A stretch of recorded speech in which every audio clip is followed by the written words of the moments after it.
TV10 Podcast, episode 0342.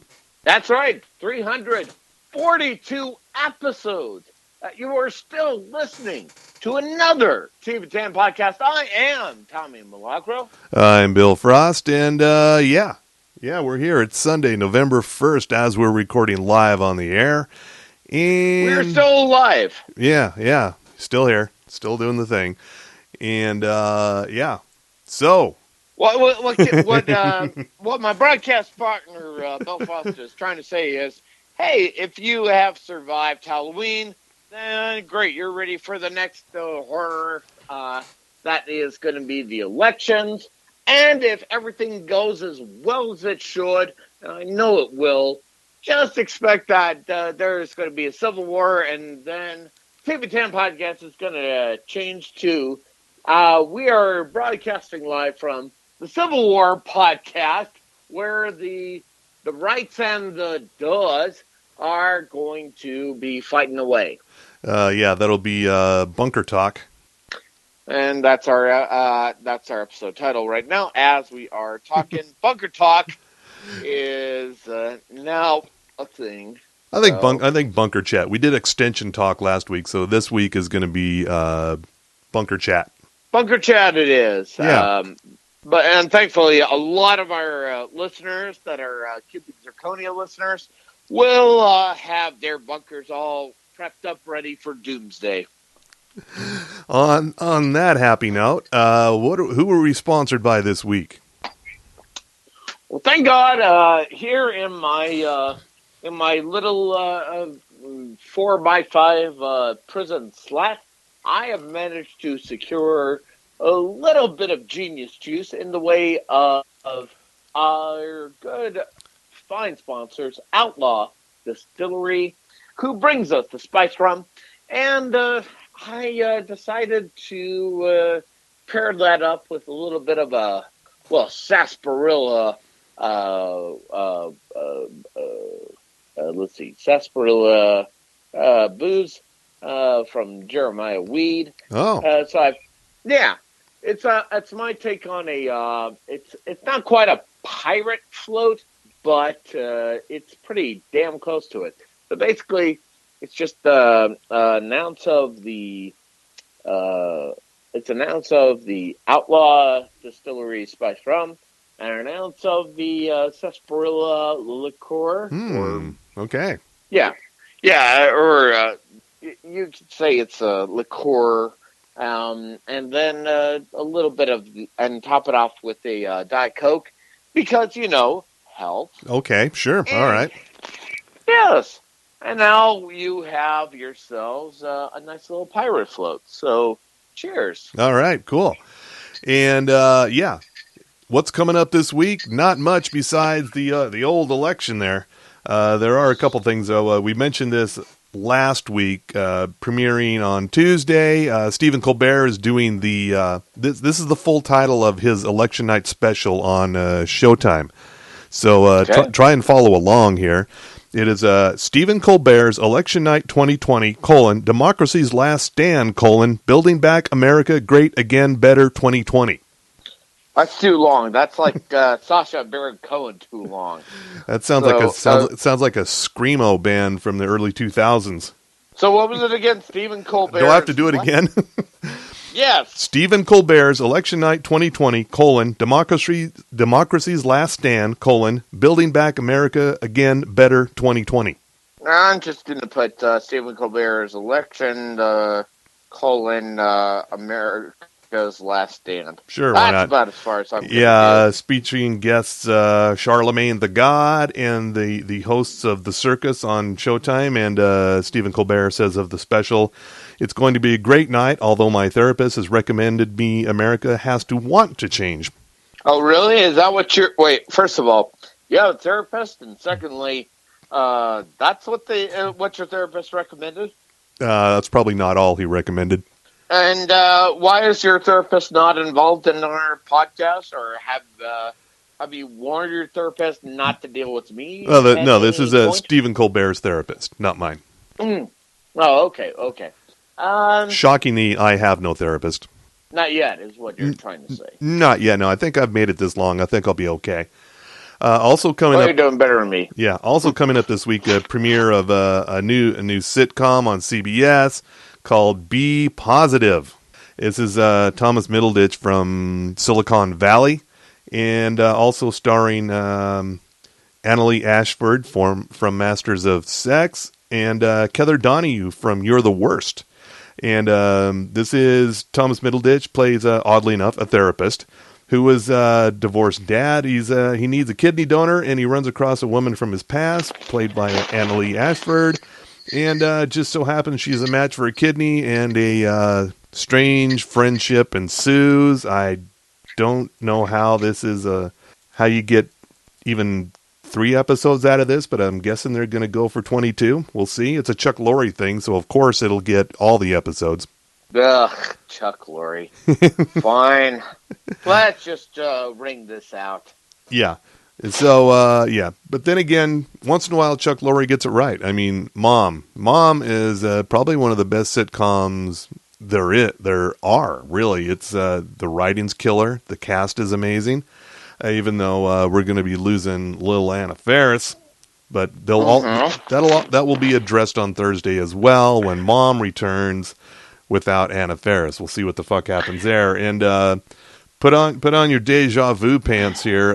Dave Chappelle is hosting this weekend's Saturday Night Live. No shit. Just as he did in 2016, post-election. So he's our comedy harbinger? Is that what you're trying to say here? Yeah. And no musical guest has been announced. So, don't know who's going to be playing here, if anybody. Well, it's not going to be Tribe Called Quest because, Fife Dog, he dead. Okay. Let's just get that out of the way. All right, so will not be a Tribe Called Quest. Nope. I can safely assure Tribe Called Quest is not going to be involved. Maybe Q-Tip, but I thought it just hit me right now because only because Black Thought dropped his studio album. Maybe Black Thought's going to be involved, and maybe the Roots. So, and as we say in Utah, the Roots. Right, and let's clarify for our fine listeners outside of Utah. I know I didn't say the Roots. I'm saying it as a Utah, the Roots. He also says it as the Wu-Tang Clan.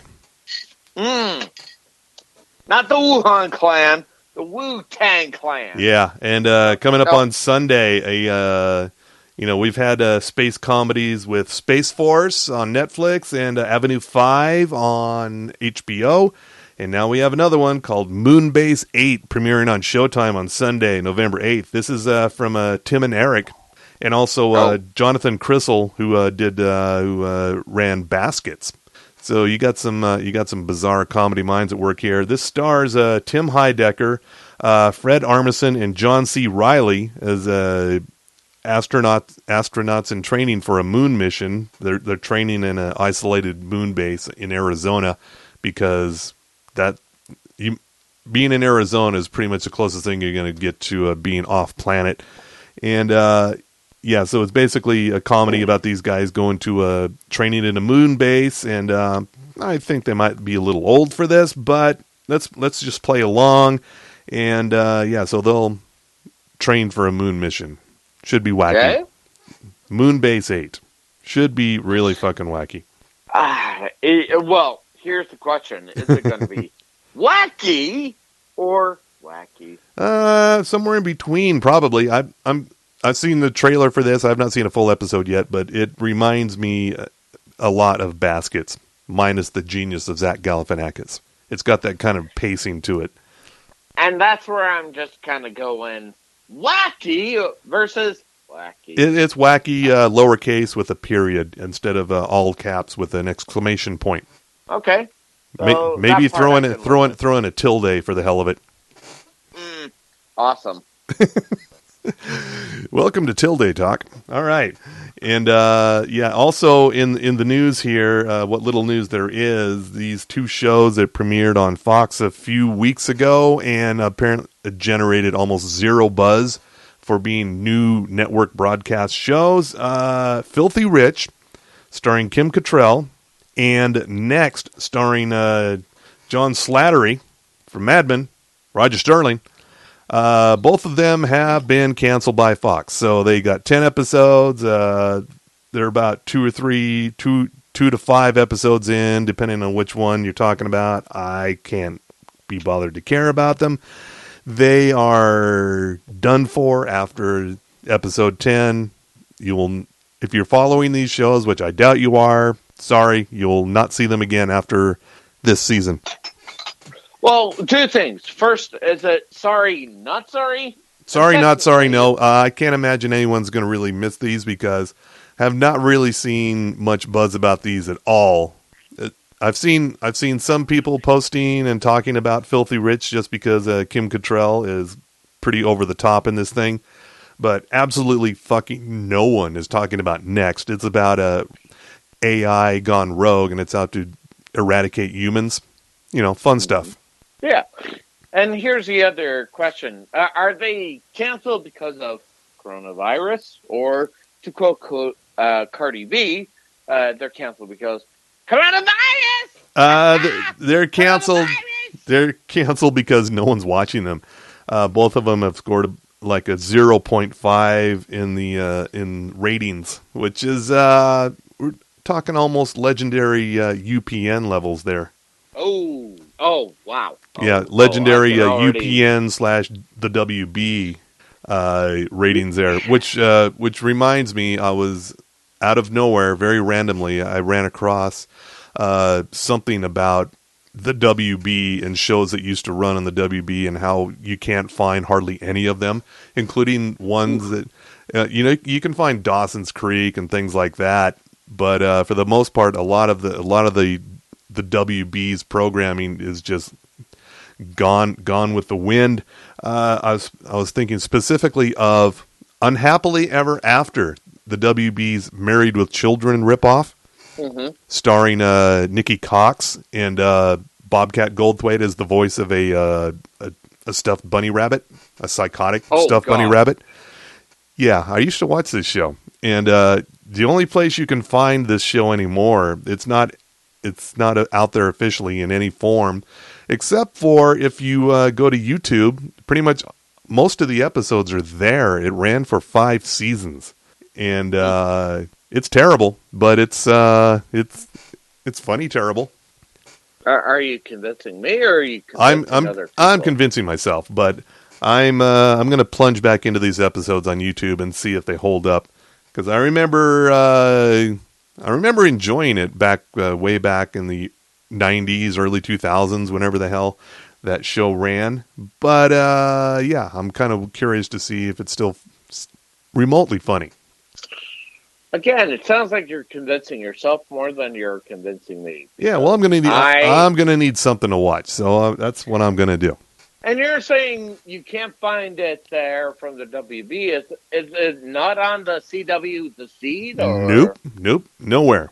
Wow. Yeah, okay. A lot of those shows from the WB and UPN are just fucking gonzo. You can't find them, with the exception of on UPN. What was the Star Trek series that ran on UPN? It wasn't Deep Space Nine. It was Voyager. Yeah, it was Voyager. Yeah. I'm pretty sure you can find that. But everything else, where are you going to find Platypus Man? Nowhere. Yeah, you got me there. Yeah, Platypus Man or Homeboys from Outer Space. That is that's going to be a tall order for right there. So. Now this has got me curious. Now I've had LaChai Girl pull up some UPN programming. I was just curious to remind myself of some of these things. Well, Buffy the Vampire Slayer did move to UPN in 2001. So Buffy ran on UPN 2001 to 2003. After, God, where was it before? It was on. It was on the WB. And yeah, it was on the WB, then it went to UPN. Right. Oh, that reminds me. While you were talking, I forgot we had our listener bags. Oh, shit. We have something in the listener bag? Well, it's Why? from a Why am while I? ago. We got so busy. Why, why am I talking about UPN for fuck's sake? Well, only because you mentioned La Chai Girl / Archola Furiosa. Yeah. Our good friend and fine listener, Dr. White, Oh yes. Oh uh, yes.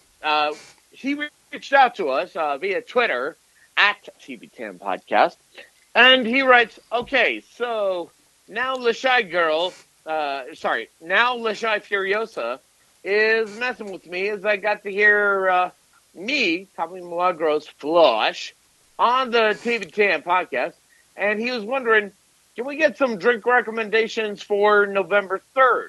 Here's Oh hoping." God. Which he replies with hash brown, no shit canned from Wakanda. Okay. Which I'm writing that down right now. No shit canned from Wakanda. Yeah, I would say my personal recommendation would be to get some alcohol from any of our fine sponsors like Sugar House Distillery, Outlaw Distillery, Ogden's Own Distillery, Bohemian Brewery. Am I forgetting anyone? We have so many sponsors. It's just impossible for me to catch up. Sugar House, Outlaw, Ogden's Own. Oh, and be sure to pair all of these fine drinks up with our good friend Ivy at Boostique in downtown Salt Lake City. Yeah, I would recommend getting some alcohol from any of those and pouring them all into like a super big gulp cup. Just make one ultra cocktail and just start drinking that right around 6 p.m.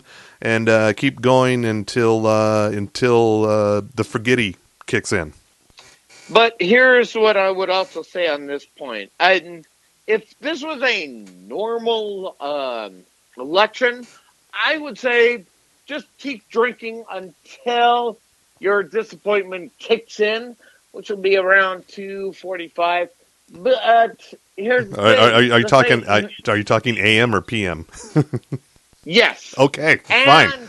And here's the other thing, because all the votes were mail-in ballots and or other types of votes.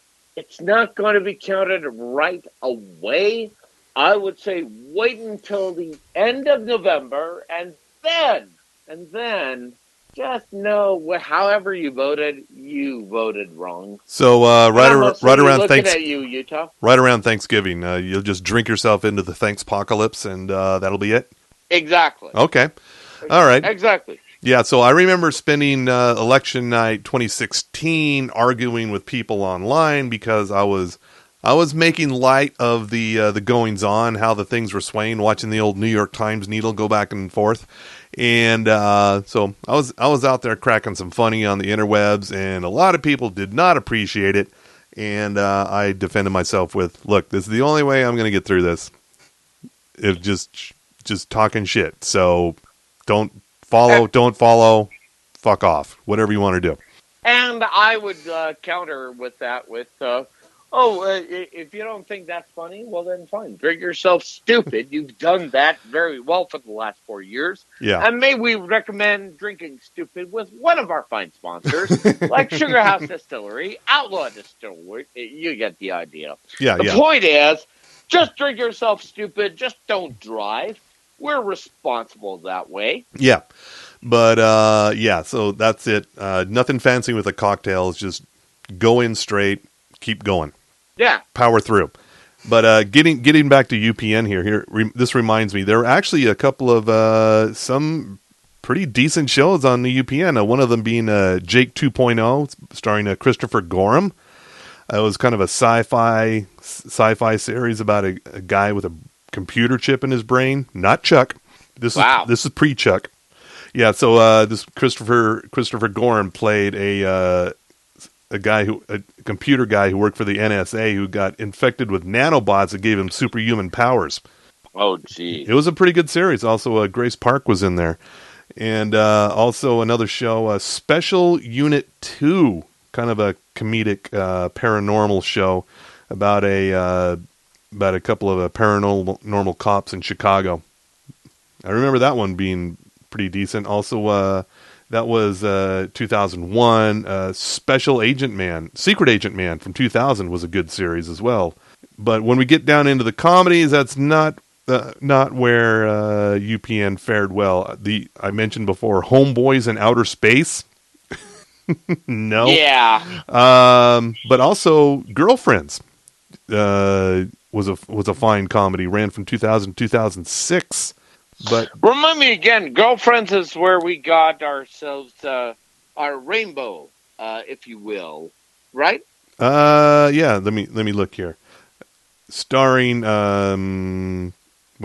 Tracy Ellis Ross. Yes. Tracy Ellis. Yeah, Tracy Ellis Ross was one of the people in this show. That ran for 8 seasons. That was a good one. But the when we get over the Secret Diary of Desmond Pfeiffer. Wow. A slavery comedy. Secret Diary of what was it? Okay, again? this was the plot line starring Chi McBride as Desmond Pfeiffer, by the way. A black English nobleman named Desmond Pfeiffer is chased out of the United Kingdom due to gambling debts, becomes President Abraham Lincoln's valet. In the show, he serves as the intelligent and erudite backbone of a Civil War-era White House populated by louts and drunkards. So it's pre-drunk history, kind of. The NAACP had a lot of problems with this show, rightfully so. Wow. Yeah. Oh my God. Okay. There was a sitcom called The Mullets on UPN. Now I remember the Mullets for. Oh, you do? I don't. I just remember the title. It was I believe this was this animated? It might have. I want to say it was, yeah. So I don't know. It may or may not have been animated, but starred Lonnie Anderson was one of the voices. John O'Hurley was one of the voices. David Hornsby, Rickety Cricket was a voice on this as well. And wow, yeah, but also UPN had they had the Dilbert series, which ran for 1 season, and it wasn't terrible, even though Scott Adams has turned into a really fucking terrible person. But also, UPN brought us for from 1999 to 2004 Home Movies, which introduced the world to H. John Benjamin. Now, let's clarify your statement. You say, with respect to Dilbert, Scott Adams turned into a horrible person. Now, on a scale of 1 to Billy Corgan, oh, he's way beyond Billy Corgan. Oh, so he's gone past. Scott Adams is now a right-wing apologist. Oh, he's been that kind of. Yeah, he's been Fox Newsed. Okay, that's our other title here, Fox Newsed. Yeah, but the Dilbert series was actually not terrible. It was okay. Yeah.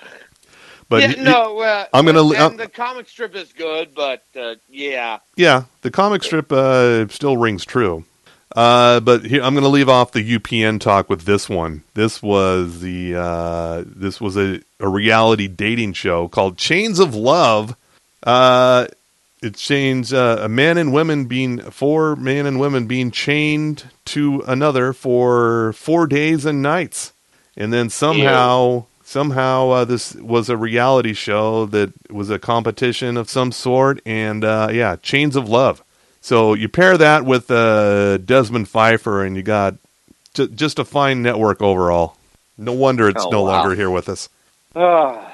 This sounds very hurtful. For our younger listeners, who I doubt we have any, the CW was UPN and the WB, 2 rogue networks joining forces to become one middling network together, because apart they were not cutting it.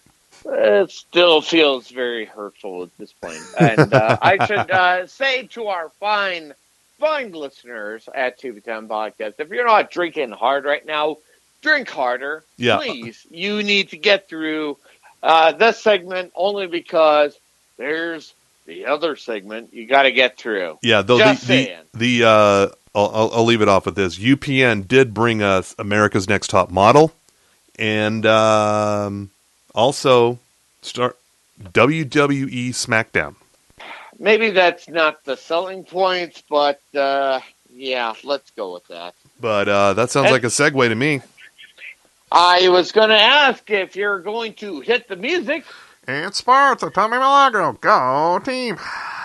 From the Sports Desk of the TV10 podcast, we deliver to you only the important sport of professional wrestling.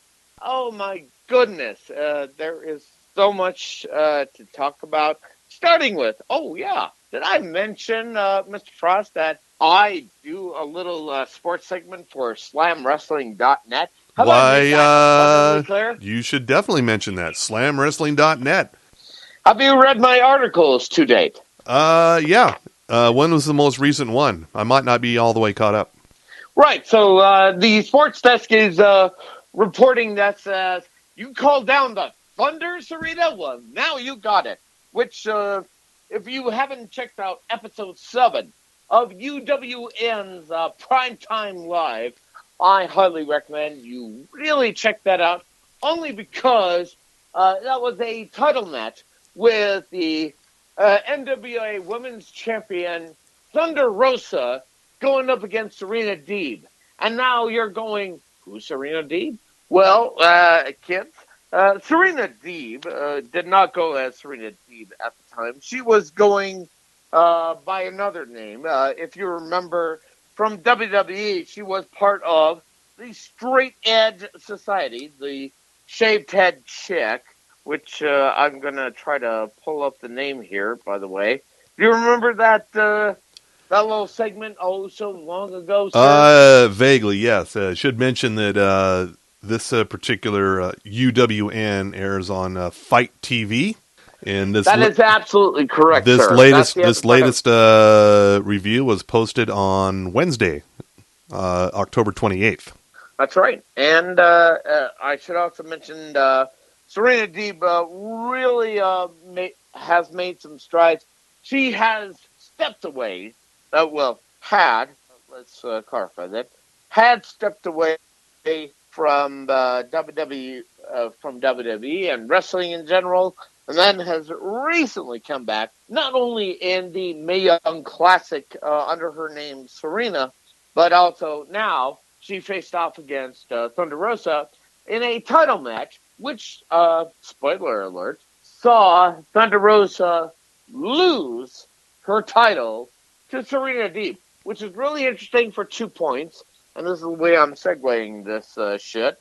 Deeb is now signed by AEW, All Elite Wrestling, and she is currently NWA Women's Champion. Now, how that's going to play down the road is going to be a different story.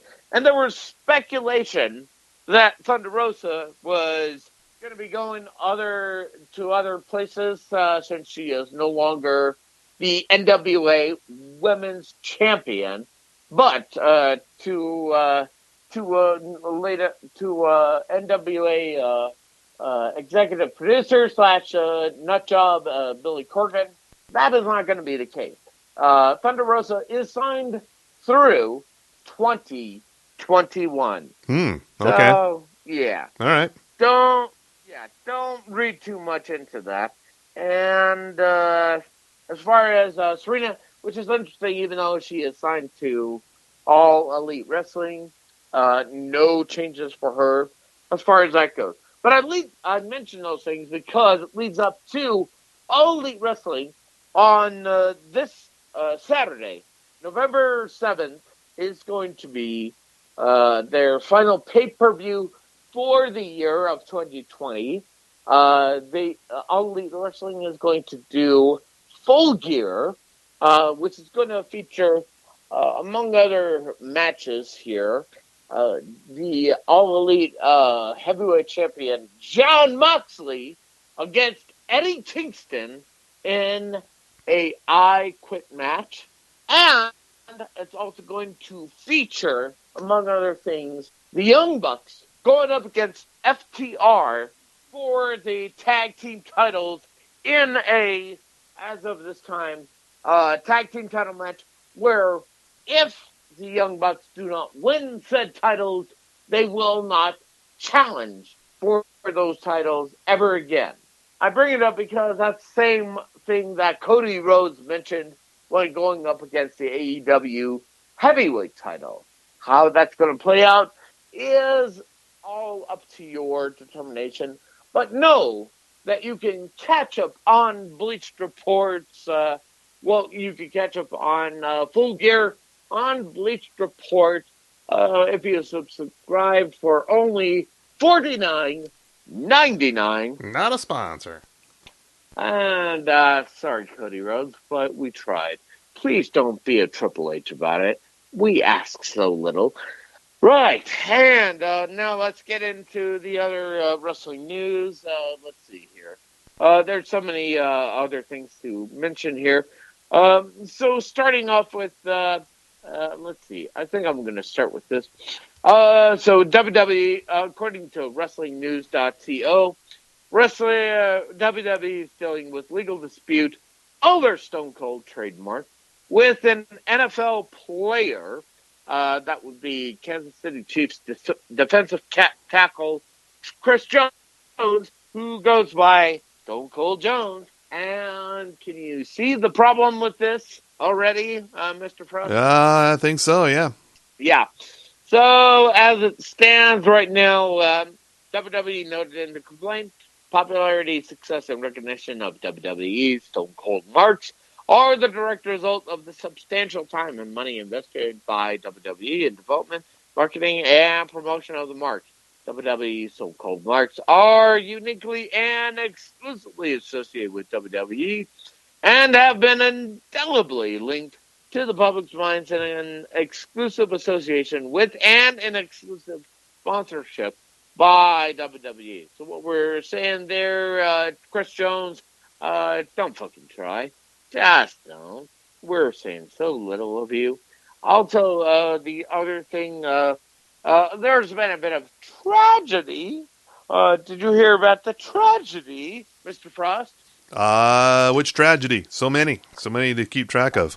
Tracy Smothers, formerly in WWE as Freddie Joe Floyd, but the wild-eyed Southern boy passed away over the weekend, and those fans of ECW recognize him as part of the FBI. That's full-blooded Italian. Oh. And yeah, as to how a Southern man considers himself a full-blooded Italian, just fucking run with it. Just, don't think about it too much. Don't think so hard. Right. And speaking about things to not think about too hard, back to AEW. So apparently, the Dark Order in AEW has been having a little fun at everyone's expense, and it says here that according to WrestlingHeadlines.com, it says here that the Dark Order of AEW is saying that Wendy's, the burger chain Wendy's, okay, needs to join the Dark Order, and it says here that it's all has to involve the Demogod himself. That would be Chris Jericho, and the Demogod went to Wendy's restaurant Twitter account in hopes of getting a happy birthday greeting, and Jericho wrote back, "Well, I'm not Wendy's, but happy birthday anyway." And the Wendy's account sent one right back to Jericho with, "Are you saying you want me to join the inner circle?" And that prompted the Dark Order's Evil Uno to extend an invitation with the popular fast food chain and wrote back, "Why don't you join the Dark Order?" So there could be some cross-promotion there, can we say? And okay. yes. And then moving on to Marvel.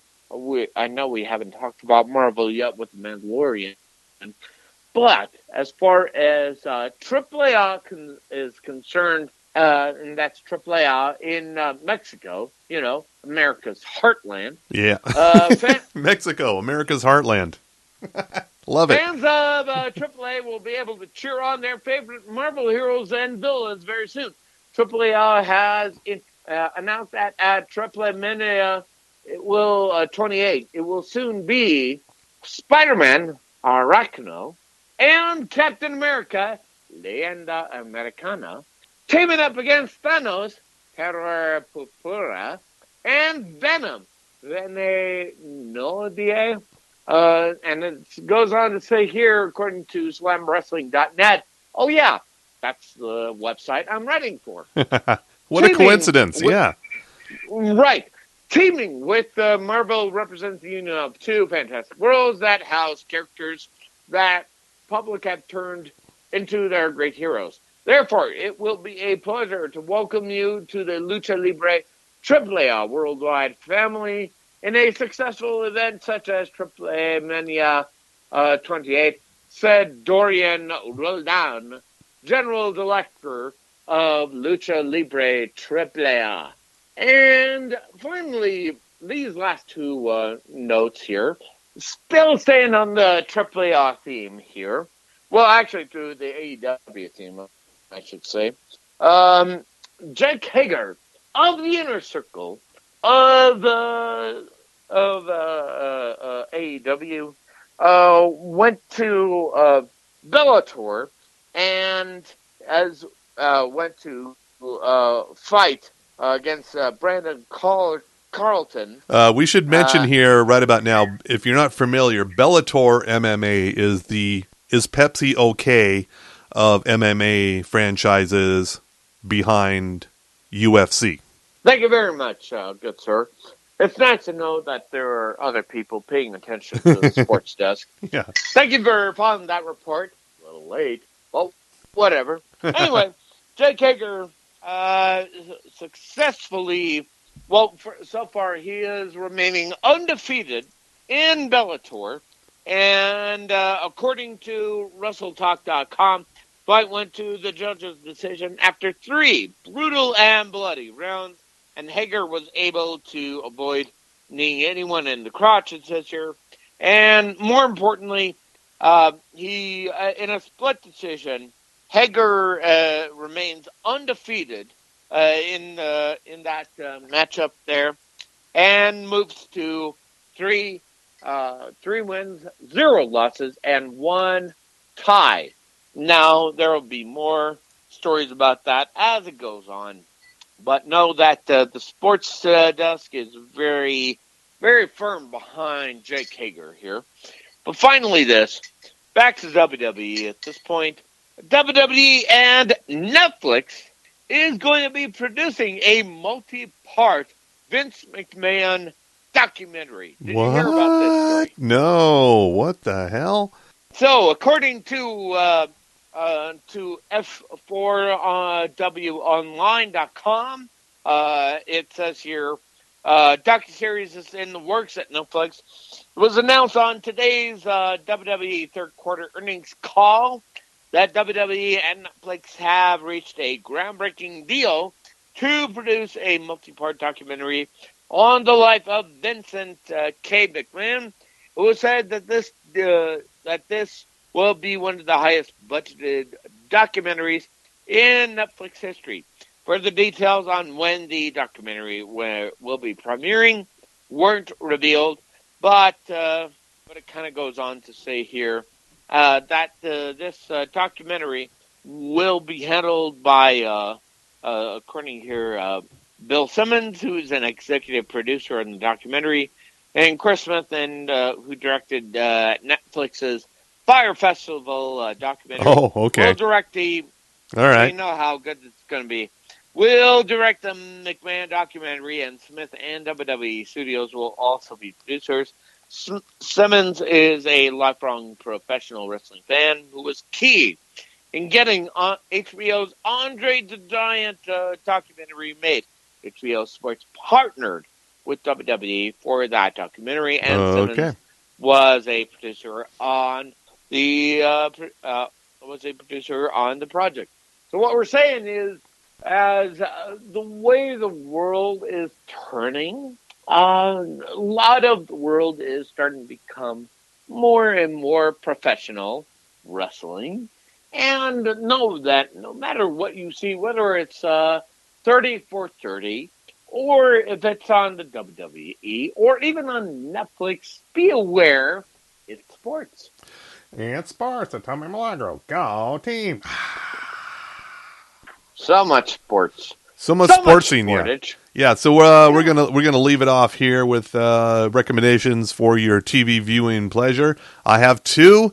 I will lead off with The Queen's Gambit on Netflix. Fantastic. It's like 7 episodes long.